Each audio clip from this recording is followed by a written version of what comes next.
Hi there, everybody. Thank you very much for joining us today on the Lunch and Learn session. I'm just going to give a couple of moments for people to join, just to let anybody that has already joined know that today's session is being recorded. We will be sending out a follow-up email on the back of today's session with a link to the recording. And also we will be having a chance for questions at the end of today's session. But if there are any questions that we don't manage to get to, or if there are any that we do need to come back with a better answer to, we will pop these in the follow-up email. I can see that more of you have joined now, so just another quick reminder that today's session is being recorded and there will be a follow-up email. But what I'm going to do is hand over to our host for today's session, Mike, and once again, welcome to today's Lunch and Learn. Thank you, Lauren. Okay, good afternoon, everybody. So my name's Mike Fairbotham. I'm associate of Go for Growth and founder of a consultancy training firm called Perigene Limited. And what we're doing today is, just as Lauren's describing, their session's recorded, and we're going to be talking about kind of specifications. So that's the kind of key kind of topic for today. So any questions that you kind of want us to look at, there'll be room for questions and answers at the end. But if you want to drop any questions into the kind of Q&A box, that's absolutely fine. And we can pick them up as we kind of move on.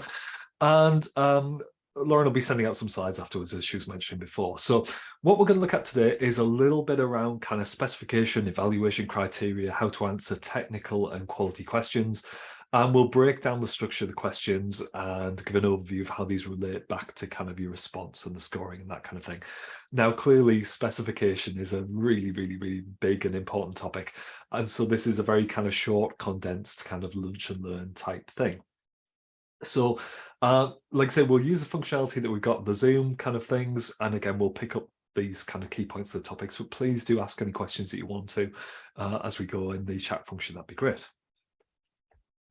Right, let me move us on. So let's get straight into the details. So what is a specification? Now, a spec, sometimes people might refer to the spec or the requirement document or the statement of requirements or specification. It doesn't really matter what it's called. But what this is it's the kind of like the description of what the contracting authority wants to buy. Okay, so it's one of the absolute key documents that you're going to see in any kind of tendering or kind of requirements kind of sort of process. And what you've got here is as it's one of the key documents, it's going to be something you're going to have to read, and you're not just going to have to skim read it, you're going to have to read this kind of thing in detail. And it's really to try and get an understanding and get to the heart of what the contracting authority is looking to buy. Okay, so when we talk about kind of like what you can offer, when we talk about your commercial offer, what you're going to be offering as part of your tender, as part of your bid back, you've got to make sure that the specification over here and your offer over here actually kind of meet and they kind of dovetail together. And if they don't meet, and if you're not able to fulfill that specification, what do you need to do about it? So you work your way through it, you kind of tick off the things you can do, you highlight the things that you can't do, and you try and make a kind of a list of the evidence you've got, because it's not good enough just to say that you're able to do this. What you need to do as well is you need to be able to go, well, actually, I can do this, and here's the evidence that I can do this, because that's what you're going to be marked at. So the questions, and we'll get into evaluation criteria in a moment, the questions that the contracting authority are going to be kind of asking you will all be linked back to the specification. So it's all got to line up. So they'll be trying to achieve something like an outcome or some outputs from the actual procurement exercise. There'll be a specification, there'll be evaluation criteria, and all of these things will be linked together. So currently, under the current regulations, which for most of us will be PCR 2015, Public Contract Regulations 2015, these are going through an update at the moment, so we'll probably have a new set of regulations next year. But at the minute, there has to be an intrinsic link all the way through this kind of golden thread from the very top of what they're trying to achieve all the way down through the specification and evaluation criteria. So everything should line up. That might be different in the new regulations next year, but we won't worry about that today. I just want to highlight with you that might change. But if you read the specification today, it should be really clearly aligned to what the organization wants to buy. And again, this might be fairly short, it might be very long, it might be very detailed, but it should be clear. And of course, if there's any questions in it, you can ask clarification questions. If you kind of find anything that doesn't make sense, ask a clarification question, and we can talk more about that in a moment. So I mentioned evaluation criteria. An evaluation criteria is ultimately how is the contracting authority going to score your response to the specification. So if the specification is the document for what they actually kind of want, it describes what their want is over here, and you're going to put in your offer over here. How are they actually going to join the two things together? How are they going to trying to kind of score what you've got and kind of give some kind of objective scoring so they can score everybody using the same kind of methodology? So you're going to see words like evaluation criteria, you're going to see words like weightings, you're going to see words like MEAT, most economically advantageous tender, MEAT, and you're also going to see things like scoring like 70-30, 60-40. You're going to see these different kind of ratios which relate to the technical, commercial, quality kind of pricing type scoring system. And again, what's really helpful these days is that most contracting authorities are very good at describing this in pretty much plain English. So there's usually a document which is called something like how to tender or how to bid, which will describe what this looks like. So kind of keep your eyes out for those sort of things. And that should describe in plain English how this is going to work. So within every kind of competitive procurement, you're going to have some kind of weightings within that kind of scoring system. So you can have 100% of possible score available. And that's normally split with a certain amount going to commercial and a certain amount going to technical. So I mentioned before numbers like 60-40, 70-30. So let's say it's a 70-30 technical and then 30 commercial. So 70 technical based on quality, 30 commercial based on price. So what that's telling you is the contracting authority is saying the quality is more important to the price. So that's your first clue that actually you need to give some kind of focus on the quality side. You know, you won't get away with giving a really, really high price, but actually you're going to get more available marks for the quality. And within that 70% for quality, effectively what you're going to have there is you're going to have a number of different questions. So for example, you might have one question, you know, which is worth half of those 70%. You might have another question which is worth 30% of that 70%. And you might get another question that's worth 20% of that 70%. Not every question is likely to be weighted equally. Okay, so within those kind of things, you've got kind of like, you've got a chunk of scoring available overall. Some of that will be put aside for commercial, some of it will be put aside for technical. When we're talking about the specification, normally that's what you're going to be kind of describing how you're going to do that within that kind of aspect of your bid, within your kind of offering. And you've got to make sure that the evaluation criteria, the questions, line up to what you actually put in there. So as I mentioned there about weightings and things like that, it might be a case of that you do have this uneven weighting, but it might be that the word limit for each of these things are going to be the same. Okay, so you might have a 500-word limit for each of the different questions that they're asking you, but one of them might be worth 50% of the technical marks, one 30% and one 20%. So don't just assume that because they're all weighted 500 words, you write the same amount each time and they're all worth the same. You know, the clues will all be there within the actual kind of document itself. It'll tell you kind of how the scoring system is made up. It'll tell you where the points are that are available. And the way I describe this is we talk about the kind of rules of the game. So as part of public sector kind of procurement law, the contracting authority has to describe to you, it has to tell you the rules of the game. If you're bidding up for work with other private sector organizations, they don't necessarily have to tell you where those points are available. They might tell you, but it's good practice. But when you're in the bidding for public sector work, that's part of the regulations. So they have to kind of tell you where the points are available so you know where to focus to make it fair and to make it transparent. Okay, so the example on the screen there, you can see at the very bottom, bidders are required to achieve a minimum of 30 points, 60% across all the scored questions in order to be accepted. Now, this is this kind of first sort of kind of top tip here. It's very, very easy to get disqualified. So you might put in a decent question or a decent answer for each of those chunks. But actually, if you don't score enough points in a certain area, then actually you might not get through to the next round of the evaluation. So make it really kind of most kind of contracting authorities make it really obvious within their tendering documents where actually these kind of red lines are, and actually to get through that or past that red line, you have to score a certain amount of kind of points. And sometimes it might be if you score a 0 in any one question, you're not going to get through to the next round. Or equally, as it says on the screen there, if you don't score a certain amount across all the questions, then actually you're not going to get through to the next round. So what they're trying to do is the contracting authorities are trying to kind of weed out, they're trying to kind of filter out any of the suppliers that they don't think can actually do the work. So you might find that even though it's like a kind of an open tendering process, there might be a number of kind of sub-gates within that kind of process, which is to stop kind of companies that can't do the work getting through. Okay, so do watch out for that, but it will be explained, it will be described in the kind of how to bid or similar kind of document. So do watch out for those points. When you're answering your questions themselves, you want to kind of break down that question into those kind of doing elements, those doing words. Try and think about describing here. Look at what they're asking you and describe your answer to that. And again, make sure you only answer the question that you're being asked. So it's just like being in a job interview where your job interviewer kind of asks you a question that you didn't prepare for, and you answer with the question you did prepare for and hope that sounds good and you get away with it. If you do that within a tendering situation, you're going to score a 0 for that question because you've not answered the question that's been asked. So make it really, really clear that if they're asking a specific thing, that's how you respond back. Okay.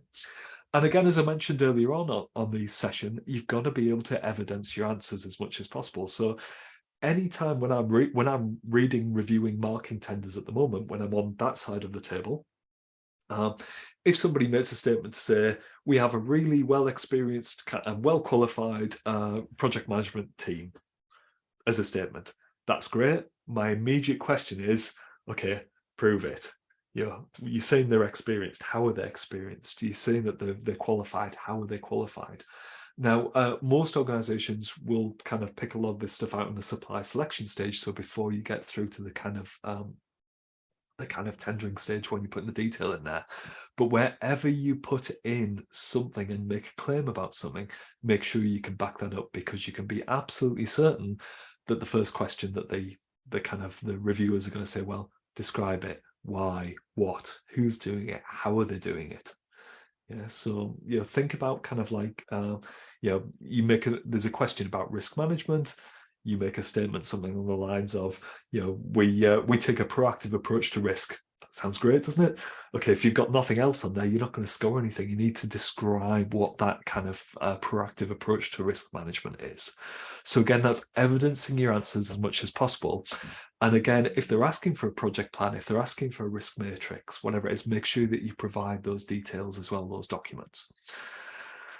Now, in terms of a top tip for this, you've always got to watch out for page counts, because it'll say 500 words, it might say 2 sides of A4, etc. There might be different ways of describing this, because these days you are most likely to be submitting through an electronic system.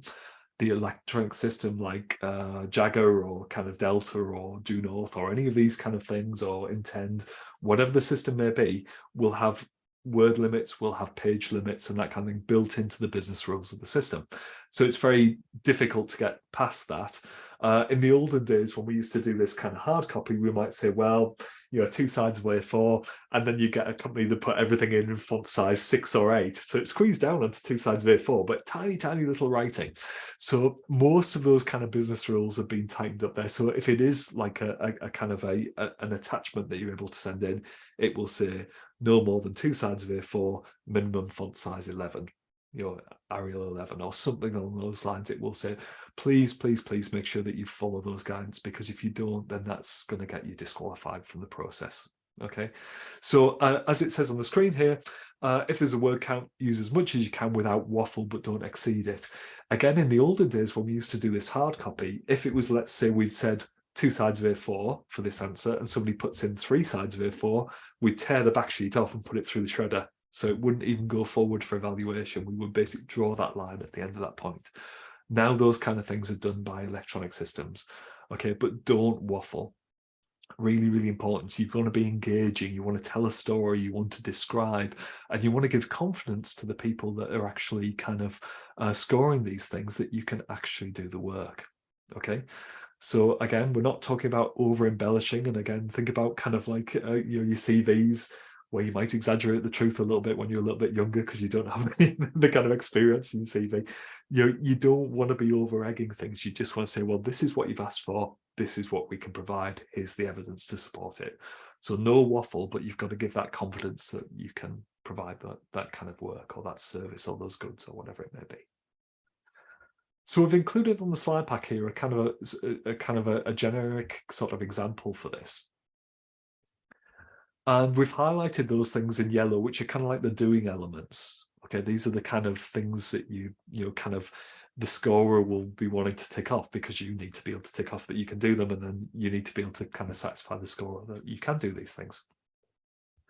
So if you look at that first box on that top line there, care plans, how do you ensure care plans are individually tailored and the person-centered and meet the needs and outcomes of the person? Within your answer, please state how you can ensure care plans are kept up to date and what measures you have in place to ensure people are involved in their care planning, and how you link with partners to ensure needs are met.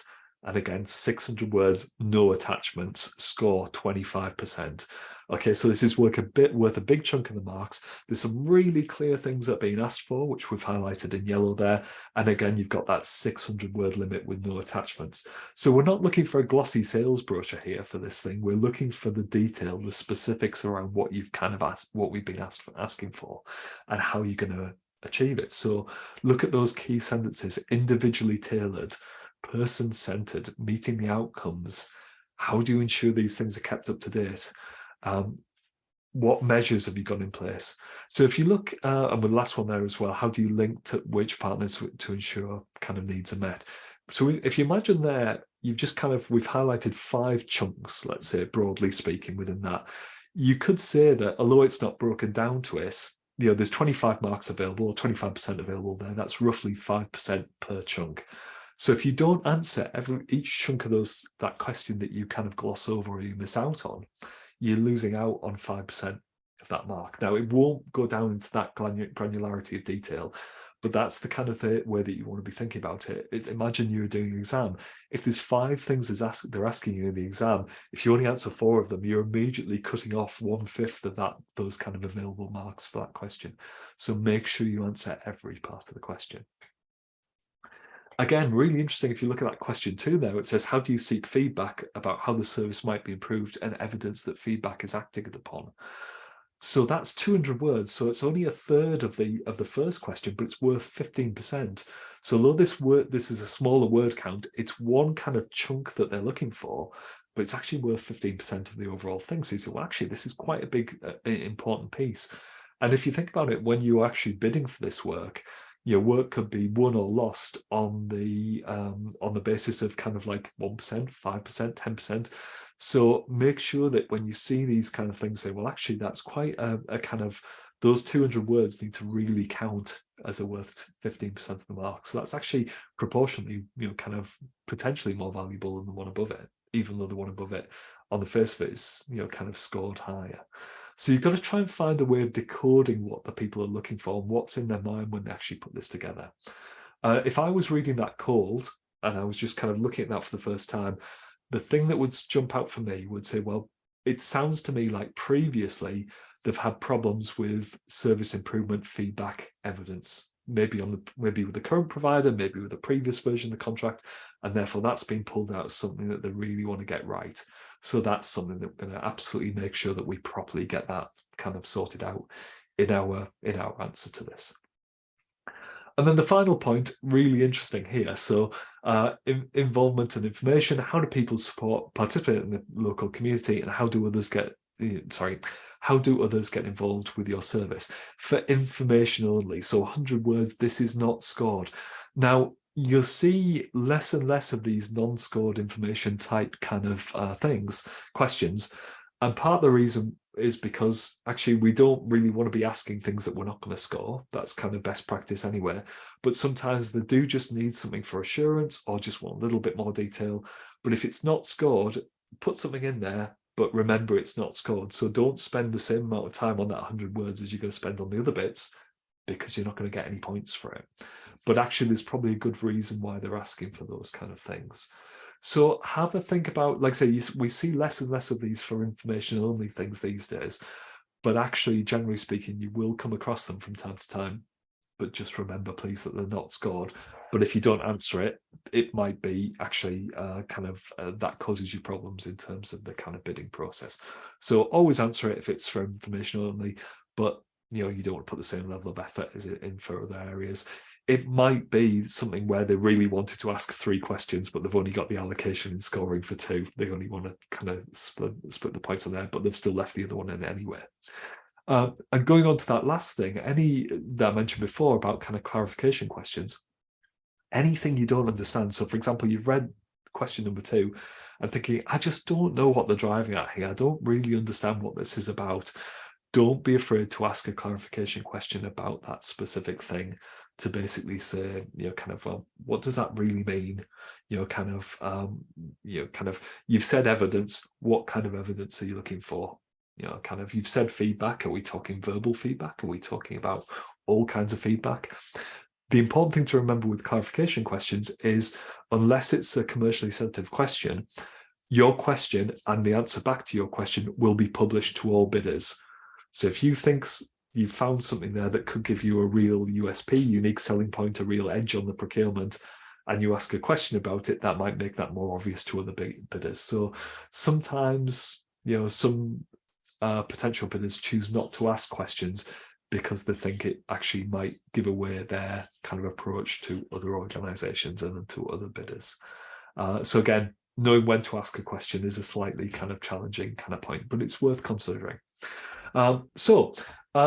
Like I say, this is a very kind of quick run through today. We could spend an awful lot of time looking at these kind of points, but look at those key things that they're asking for, look at the doing words, look at the verbs, look at the kind of the specific deliverables, then think about those constraints, which we've highlighted in green there, the things which are going to say, right, you could waffle on all day about this, but actually we're only going to give you 200 words to describe it. So you've got to make those 200 words count. You've got to make that really worthwhile, because that's what you're going to be scored on. That's where you're going to get your points. So, folks, that's me in terms of a very, very quick canter through specification and evaluation criteria. If anybody's got any questions, I'll happily kind of, if you want to use the kind of chat window now or the Q&A, please kind of jump in if you've got anything you want to discuss or you want to kind of ask. And what I'm going to say, if there are no questions, we can always follow up with them after the event. Lauren, you're going to send out the slides anyway? Yeah, absolutely. So I'm just checking now. There's no questions in at the moment, just while we're having a chat. If anything does come in, of course, I'll let you know. But if there are any questions that you're not wanting to ask on the live session today, if there's anything that comes to mind once we've left today's session, like I said, I will be sending out a follow-up email, so just reply to the email. We'll get the question sent over to Mike, or I'll come back myself, and we'll get an answer dropped over an email. Any questions that are asked, I will also send the response out to all attendees from today's session, so nobody will be missing out on any important information. Lauren, thank you very much. In that case, guys, if anyone's got any questions, please do shout up. Otherwise, thank you for listening. I hope it's useful. Again, we could spend all day talking about this topic. It's a very, very interesting area. And often I would say that when procurements go wrong, just as a kind of closing point here, it's often this problem with the specification. So actually, if a contracting authority doesn't get this right from their perspective to start with, often the whole thing unravels as it goes through. So you'll get a pretty good feel when you read a spec whether it's been put together properly, and then you can obviously choose whether you want to bid for that kind of work yourselves, and then start putting the effort in for it. So I think that's all I want to say today. Lauren, back to you for any final kind of thoughts and things. Yes, brilliant. Thank you very much, Mike. Yep, so I'll get the slide deck and the recording of today's session sent out later this afternoon. Just a reminder that we do have 2 more Lunch and Learn sessions, the next 2 following Mondays. So the final 2 Mondays in March coming up. We'd love to see you there, as you did for today's session. Register on Eventbrite, and we look forward to having you. Thank you for attending. Bye now. Thanks, folks. Have a good day.